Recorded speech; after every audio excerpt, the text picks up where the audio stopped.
वारकरी संप्रदायातील थोर महात्मे व महाराष्ट्रातील विचारवंतांची दुर्मिळ कीर्तने, प्रवचने, व्याख्याने ऐकण्यासाठी सुरेश महाराज सूळ या यूट्यूब चॅनलला अवश्य सबस्क्राईब करून बेल आयकॉन दाबा. दुडीवरी दुडी गवळण साते निघाली, गवळण गोरस म्हणो विसरली.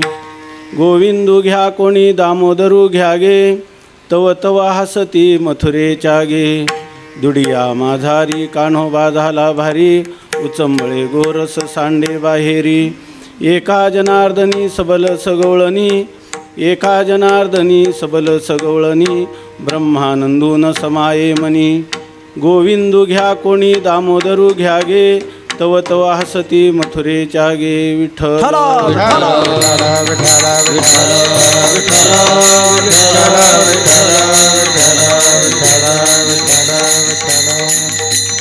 पांडुरंगा करू प्रथम नमन, पांडुरंगा करू प्रथम नमन, पांडुरंगा करू प्रथम नमन, पांडुरंगा करू प्रथम नमन. दुसरे चरण संताची या, दुसरे चरण संताची या, दुसरे चरण संताची या. त्यांच्या कृपादाने कथेचा विस्तार, कृपादाने कथेचा विस्तार, त्यांच्या कृपादाने कथेचा विस्तार, त्यांच्या कृपादाने कथेचा बाबाजी सद्गुरु दास तुका, बाबाजी सद्गुरु दास तुका, बाबाजी सद्गुरु दास तुका. पांडुरंगा करू प्रथम नमन, दुसरे चरणा संतांच्या. त्यांच्या कृपादाने कथेचा विस्तारू, बाबाजी सद्गुरु दास तुका. माझी वाणी तुझे वर्णी गुणनाम, ऐशे देई प्रेम काही कळा. दुडीवरी दुडी गवळण साते निघाली, गवळण गोरस म्हणो विसरली. गोविंदू घ्या कोणी दामोदरू घ्या गे, तव तव हसती मथुरेच्या गे. दुडिया माझारी कान्होबा झाला भारी, उचंबळे गोरस सांडे बाहेरी. एका जनार्दनी सबल सगवळणी, ब्रह्मानंदून समाये मनी. गोविंदू घ्या कोणी दामोदरू घ्या गे, तव तव हसती मथुरेच्या गे. संत सम्राट भगवान ज्ञानोबाराय, वैराग्य राग रसिक जगद्गुरु संत शिरोमणी श्री तुकोबाराय, शांती ब्रह्म श्री संत एकनाथ महाराज, महाराष्ट्रातील सर्व संतांची मांदियाळी, संप्रदायाचं परम आराध्य दैवत श्री पांडुरंग परमात्मा. आणि हा जो या ठिकाणी श्रीमद भागवताचा उत्सव गेले 7 दिवस संपन्न झाला, त्या वाङ्मय मूर्ती असणाऱ्या श्रीमद भागवताची असणारी अधिष्ठात्री संरक्षक देवता श्रीकृष्ण परमात्मा, या सर्वांच्या अलौकिक अकारण करून अद्भुत अपूर्व अहेतुकी अपार असीम अशा अनुग्रहामुळं दयेमुळं तुम्ही आम्ही सर्व या ठिकाणी पवित्र सलीला इंद्रायणीच्या तटाकावर साक्षात संजीवन समाधीस्थ माऊलींच्या चरणकमलाजवळ आणि या ठिकाणी असणाऱ्या अनेक साध्वी माता भगिनी आणि या ठिकाणी असणारे अत्यंत महापुरुष असणारे श्रोतृवृंद यांच्या सहवासामध्ये या ठिकाणी भागवताचा जो काही ब्रह्मानंद आहे त्या ब्रह्मानंदाची लयलूट केलेली आहे. आणि हा अत्यंत असणारा एक भाग्याचा क्षण तुम्हाला आम्हाला जीवनामध्ये प्राप्त झाला. आणि उत्सवाची सांगता म्हणून आज जो हे काल्याचा प्रसंग, त्यानिमित्ताने आपल्याला जे काही कीर्तन सेवा किंवा चिंतन करण्याचा अवसर प्राप्त झाला, हा आपल्या जीवनातील परमभाग्याचा क्षण आहे. याचं कारण असं की या विश्वामध्ये केवळ आपल्या भारत देशाचीच लोकसंख्या किती आहे, कोट्यावधी, तर किंवा आता अब्जामध्ये त्याची गणना करायची, अशा प्रकारची स्थिती असताना आपल्याला मात्र या जगामध्ये संजीवन समाधीस्थ माऊलींच्या या वायुमंडलामध्ये येऊन या ठिकाणी संत वाङ्मयाच्या द्वारा संत श्रेष्ठ असणारे शांतीब्रह्मनाथ महाराज यांच्या एक अभंगवाणीच्या द्वारा किंवा एका अभंग पुष्पाच्या द्वारा आपल्याला त्यांचीच वाङ्मय सेवा करण्याची किंवा श्रवण करण्याची एक प्रकारचा योग अपूर्व अशा प्रकारचा प्राप्त झालेला आहे. आणि सर्वात आपला आनंद म्हणजे 7 दिवस हे जीवन जे आहे तर माशी पाख पाखडी तव हे सरे, ह्या जीवनाचा क्षणभर देखील भरोसा नाही. ह्या शरीरात प्राण मनुष्याच्या, काही लोक म्हणतात वाईट झालं का 50व्या वर्षी तो मनुष्य गेला किंवा 25व्या वर्षीच तो मनुष्य गेला. इथं स्थिती अशी आहे, मृत्यू उदराच्या परिवरी गर्भोगिवसी, मनुष्य जन्मतानाच मृत अशा रीतीनं जन्माला येऊ शकतो. म्हणजे ह्या शरीराला इतकी छिद्र आहेत की या ठिकाणी नवा ठाई फाटून गेली ती त्वा आम्हाशी दिदली रे. हे नाक, कान, डोळे, गुदद्वार, शिश्न सगळ्या ठिकाणी छिद्र आहेत. ही मोठी छिद्र आहेत प्राणोत्क्रमण होण्याची. पण प्राणाचं उत्क्रमण होण्यासाठी ह्या शरीराला त्या माऊली भगवान म्हणतात की आपले अंगा रोमा किती जयाच्या तयाशी न गणवती. आपल्या अंगावर जेवढी केस आहे तेवढी रोमछिद्र आहेत किंवा रोमरंध्र आहेत. कोणत्याही रंध्रातून प्राणाचं केव्हाही उत्क्रमण होऊ शकतं. पण 7 दिवस आपण हा संकल्प केल्यानंतर भगवंताच्या अनुग्रहानेच या ठिकाणी आपले प्राण ह्या शरीराला धरून राहिले आणि शरीराला धरून राहिले त्याच्यातही कठीण योगाहुनी क्षेम प्रारंभ केला तर त्याची परिसमाप्ती होणं हे फार कठीण गोष्ट आहे. आणि असं असताना आपला योगही झाला आणि त्याचा क्षेमही झाला. आणि त्यानंतर जे काही आपल्या वारकरी संप्रदायाची पद्धती आहे त्या पद्धतीला अनुसरून या ठिकाणी कोणत्याही उत्सवाची समाप्ती ही काल्याच्या कीर्तनाने होते. आणि त्याच्यामध्ये काल्याच्या कीर्तनामध्ये भगवंताचे गुणानुवाद गायचे असतात. चरित्र ते उच्चारावे केले देवे गोकुळी असा एक प्रकारचा संप्रदायाचा अलिखित किंवा लिखित म्हटलं तरी चालेल अशा प्रकारचा दंडक आहे. आणि त्याला अनुसरूनही आपण खरं तरी ह्या भागवत सप्ताहात काल्याचं कीर्तन म्हणजे जडीत मोठ धरणं आहे. कारण आता सर्व पार आपण भ्रमरगीत, गोपीगीत, भगवंताच्या बाललीला इतक्या ऐकलेल्या आहे आणि त्यांनी काही प्रमाणाने तृप्तही झालो आणि काही अतृप्तही राहिलं. जर परमार्थामध्ये कोणी माणूस म्हणेल माऊलींचं भागवत ऐकलं आणि आपली तृप्ती झाली याचा अर्थ त्याला भागवताचा खरा आनंद मिळालाच नाही. विठ्ठल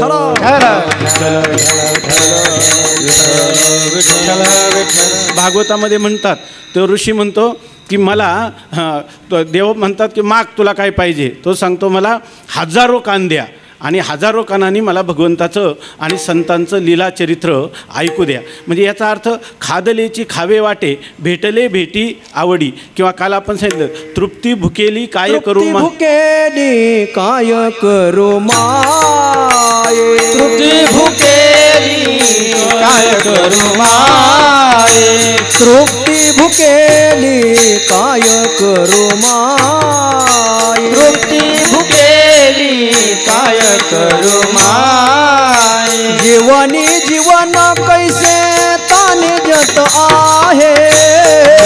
जीवन कैसे ताने जत आहे. जीवनी जीवन कैसे ताने जत आहे. जीवनी जीवन कैसे ताने जत आहे. मन धाले परी न धाये.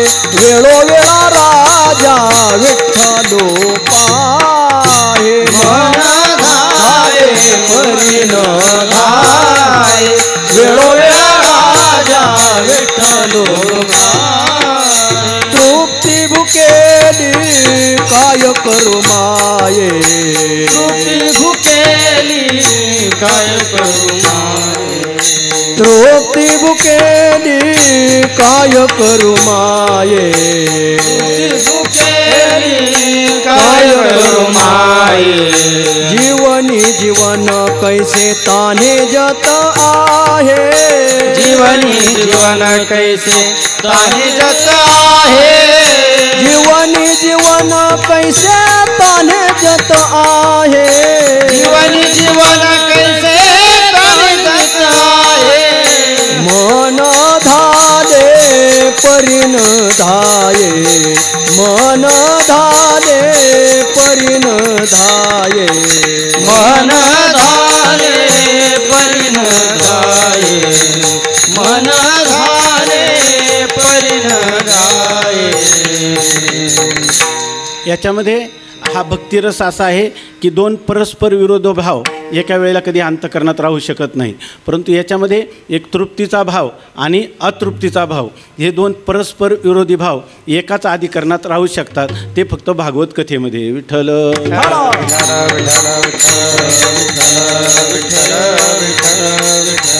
पण असं आहे तुम्ही म्हणाल की आता त्या भागवताची गंमत सांगतो.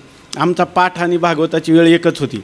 तर पहिला पाठ झाला की भागवताची वेळ व्हायची आणि मग जी मुलं बसलेली आहेत विचारसागराला आता गीता सुरू व्हायची म्हटलं का फक्त आम्ही पाठ फिरवायला उशीर किंवा बंडा महाराज व्यासपीठावर जायला लागले की जवळजवळ अर्धे जण गुप्त व्हायचे. लगेच ताबडतोब, कारण सगळ्यांना ओढा लागायचा. हे एक आकर्षण आहे. पण तितकीच गोष्ट खरी आहे की जोपर्यंत वेदांताच्या प्रक्रिया कळत नाही तोपर्यंत अशी स्थिती आहे. विद्यावताम भागवते परीक्षा, विद्यावानाची खरी परीक्षा होते भागवतामध्ये.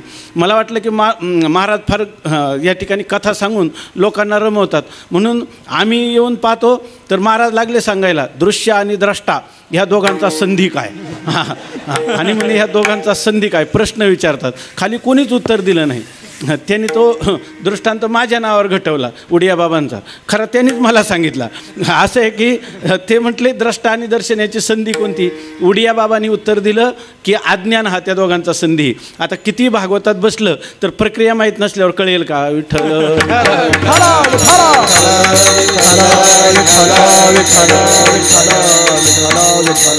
असो, या ठिकाणी अशा प्रकारचं 7 दिवस चिंतन चाललं आहे तरी आपली तृप्ती झाली नाही. म्हणून आता काल्याच्या निमित्ताने पुन्हा भगवंताच्या चरित्राचं वर्णन केलं तर काहीतरी आपल्याला थोडं हायसं वाटेल, पण नेमकं ती आपली योग्यता नाही. विठ्ठल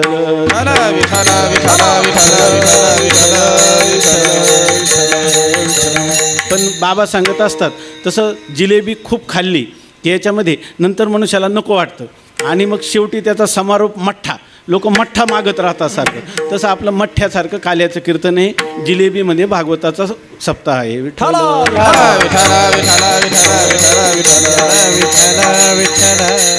त्याच्यात पुन्हा स्वर कशाला म्हणतात, ताल काय, ताल कशाला काय, माझे गाणे दक्षिणेकडे टाळ मृदुंग पश्चिमेकडे. तर मी तेवढं सुद्धा गाणं करत नाही. ते हे म्हणतात की विठ्ठल विठ्ठल म्हणत नाही तोपर्यंत बरं वाटतं, म्हणायला लागलं की बेसूर होतं. विठ्ठल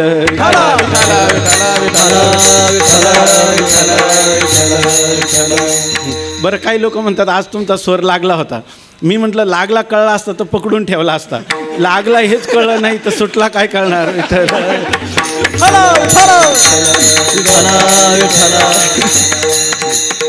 या ठिकाणी फक्त माऊलींची सेवा किंवा या ठिकाणी असणारे मातृपितृतल्य जे असणारे सज्जन साध्वी त्यांच्या ठिकाणी एक शब्दरूपी कुसुमांजली त्यांच्या चरणी समर्पित करायची, एवढाच ह्या कीर्तन सेवेचा अर्थ आहे. विठ्ठल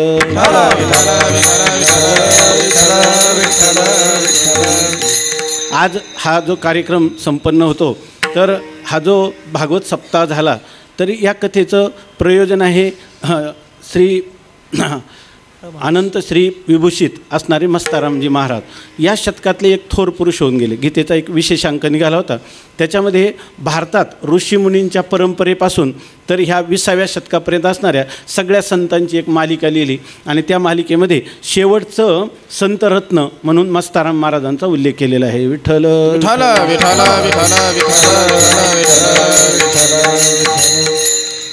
शुभेच्छापासून उन्मनी अवस्थेपर्यंत असणारा जो अध्यात्माचा प्रवास आहे त्या अध्यात्माच्या प्रवासामध्ये ज्यांनी शेवटली स्थिती गाठली होती, ज्याला देहीचं विदेही भोगोदशा असं म्हणतात की देहामध्ये असताना त्या कोणत्याही प्रकारच्या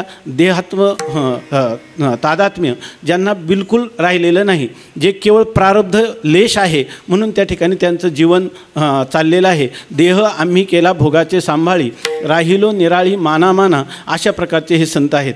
गंगेच्या तीरावर आजही आपण ऋषिकेशला गेले तर तिथं त्यांचा आश्रम आहे, गोशाळा आहे आणि ते खाली मोठा दगड आहे आणि त्या दगडामध्ये एक गुहा निर्माण झालेली. त्याच्यामध्ये ते अत्यंत कठीण अशा आसनावर बसून ज्यांनी आयुष्यभर चिंतन करीत आपलं गंगा तीरावर त्यांचं प्राणोत्क्रमण झालेलं आहे, आपल्या ब्रह्मलीन झालेले आहेत. अशा प्रकारचे हे थोर पुरुष आहे आणि त्यांचा ह्या असणाऱ्या आमच्या अक्का आणि त्यांच्या मातोश्री यांच्यावर असणारा जो एक करुणापूर्ण अनुग्रह, त्याच्यामुळं हा जो झालेला योग आहे तो या ठिकाणी आलेला आहे. तर त्या स्वामीजींचं सहज सांगतो की त्यांना एक जखम झाली बसल्यामुळं. आपल्याला जसे घट्टे पडतात तसा एक मोठा घट्टा पडला. ते काही खाली आसन टाकत नव्हते, त्यामुळं त्याच्यावर घट्टा पडला आणि त्याच्यामध्ये किडे पडले. ते औषधं तर काही घेत नव्हते, मलम लावत नव्हते. मग लोक काय करायचे, ह्यांनी त्यांचे किडे वेचायचे आणि ते बाजूला टाकायचे. ते लगेच हातात घ्यायचे, खाओ बेटा हे तुम्हाराही माल आहे. विठ्ठल